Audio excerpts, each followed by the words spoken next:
Nilagyan niya ng ano, ng kwadrera ang tawag nila namin dito. Oh, yan.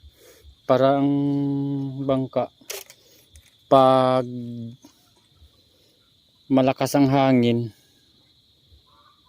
o at saka malaki ang tubig, pag malaki ang tubig na malakas ang hangin na may alon, hindi makagalaw. Kasi pag pinabayaan mo lang, ano yan, pag walang kwadrera ang tawag, pag walang kwadrera iikot yan.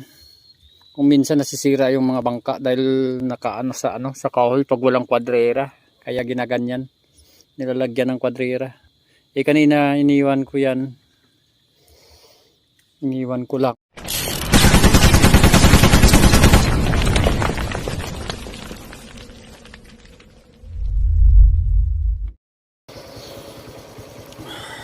Magandang hapon mga idol.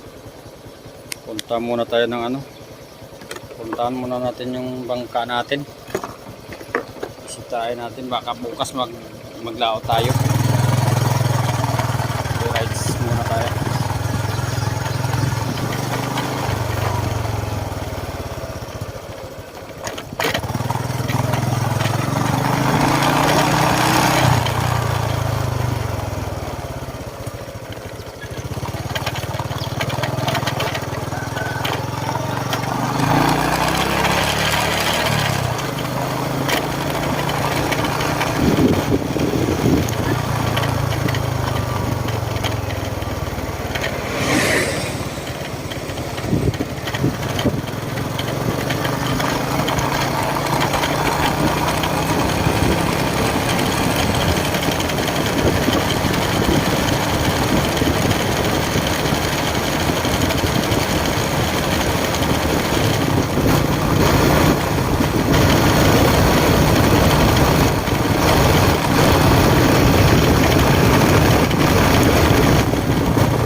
Balik lang ko, balik.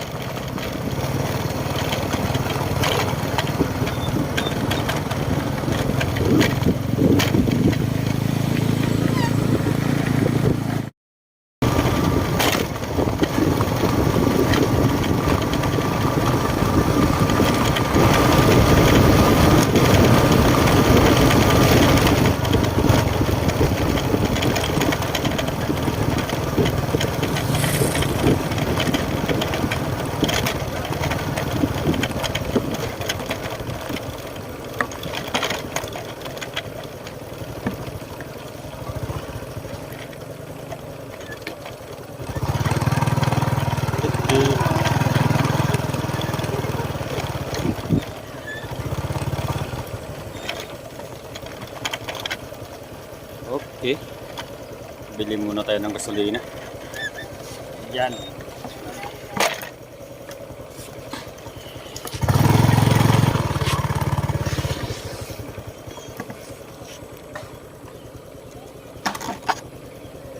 Dua ka litro, pila ka rita?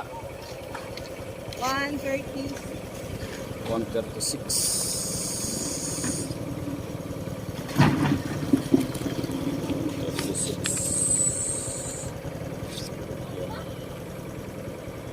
May panggasolina tayo. Oh, dalawang litro.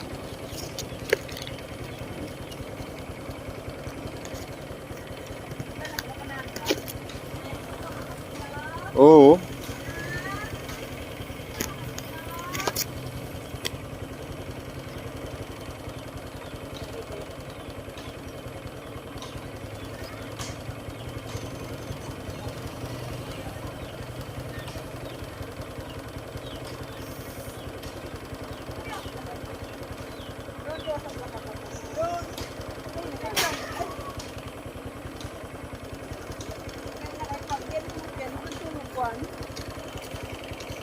Yung bintana, alis kumalig.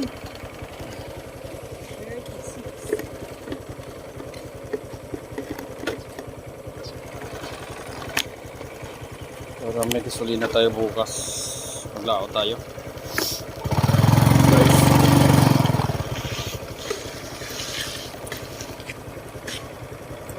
Thank you.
Guys, malapit na lang tayo mga idol.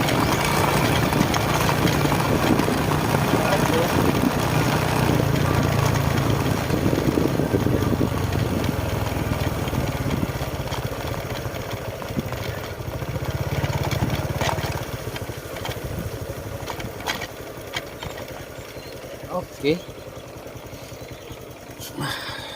Paralan muna tayo.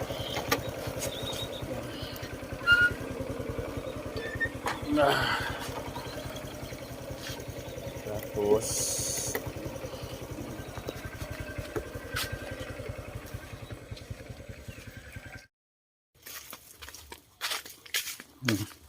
puntahan muna natin dito. Bisitahin natin.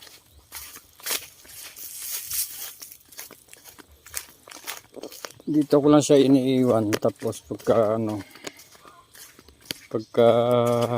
madaling araw kung gusto kong maglakad, yan dito na, kasi dito lang yung tubig eh. Di nga halin to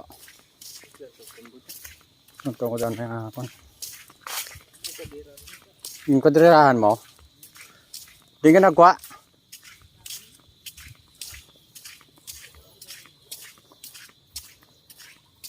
yan.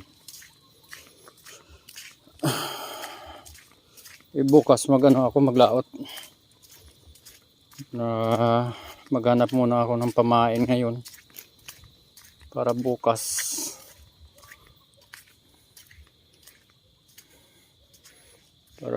may na siya, may pamain na ako yan, kasi ang tubig bukas ng umaga dito ang tubig ng ang tubig sa umaga.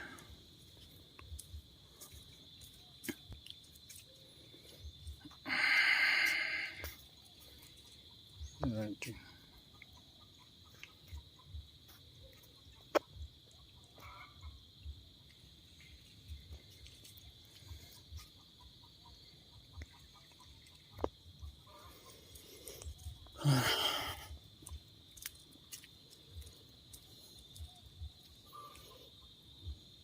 Nilagyan niya ng ng kwadrera ang tawag nila namin dito. Oh, yan. Para ang bangka pag malakas ang hangin at saka malaki ang tubig, pag malaki ang tubig na malakas ang hangin na may alon, hindi makagalaw. Kasi pag pinabayaan mo lang, yan, pag walang kwadrera ang tawag. Pag walang kwadrera, iikot yan. Kung minsan nasisira yung mga bangka dahil nakaano sa kahoy pag walang kwadrera. Kaya ginaganyan. Nilalagyan ng kwadrera. Kanina iniwan ko yan. Iniwan ko lang.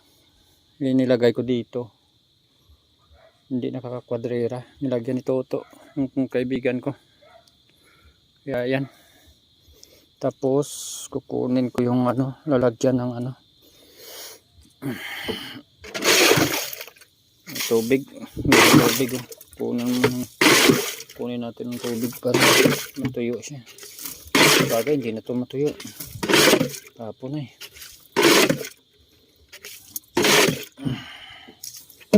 Tapos ang lalagyan ng mga pamain. Yan. Gumagawa din kami ng lalagyan ng mga pamain. Yung kasing karamihan ng ginagamit ko mula noon pa yung yung hipon na buhay. Pag hipon na buhay ang pamain mo, maganda. Kasi may mga isda na malalaki kumakain ng hipon na buhay. Kaya kung minsan makajackpot ka, may mga malalaki kang hindi lang bisugo ang makukuha mo pag may pamain ka na buhay.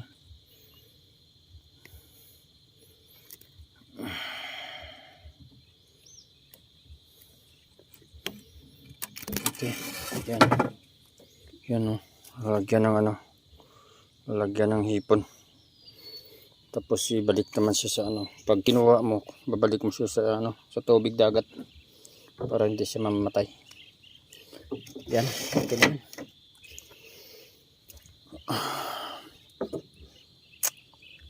Ang importante lang sa gamit mo, hindi nakakalat. Tapos palaging chichichikin, kasi kung pabayaan mo lang, minsan ano ng tao. Yan.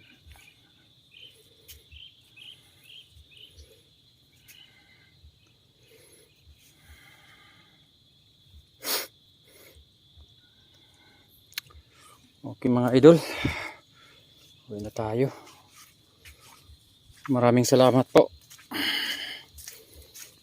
Paki-like and share na lang po, at saka paki-subscribe, paki-pindot na lang ng notification bell.